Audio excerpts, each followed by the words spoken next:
शेतकरी सोयाबीन विक्रीसाठी आणत असताना नाफेडनं खरेदी बंद केली आहे. खरेदीची मुदत 7 फेब्रुवारीपर्यंत वाढवून दिली आहे आणि खरेदी केंद्र सुरूही केलेले नाही.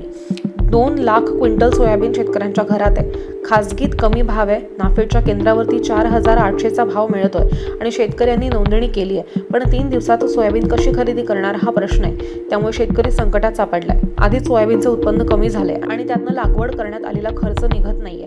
त्याचा आर्थिक भार शेतकऱ्यांना सहन करावा लागतोय. आता सोयाबीन खरेदी बंद असल्यामुळे शेतकरी संताप व्यक्त करतायत.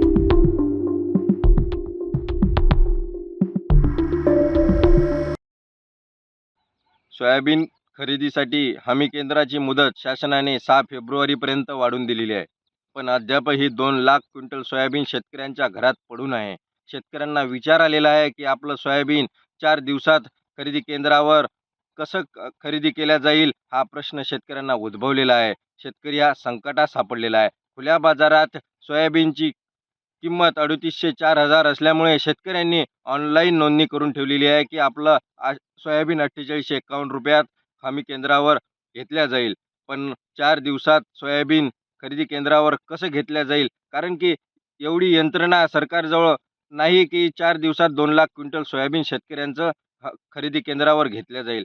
अद्यापही काही सोयाबीन गोदामापर्यंत पोहोचलेले नाही आहे. शेतकऱ्यांना पैसे मिळालेले नाही आहे. सरकार शेतकरी हा हवालदिल झालेला आहे. शेतकरी विचारात पडलेला आहे की आपलं सोयाबीन आता कवडीमोल भावात विकावं लागेल. म्हणून सरकारने हमी केंद्राची मुदतवाढ देऊन शेतकऱ्यांना न्याय देण्याचं काम करावा ही विनंती.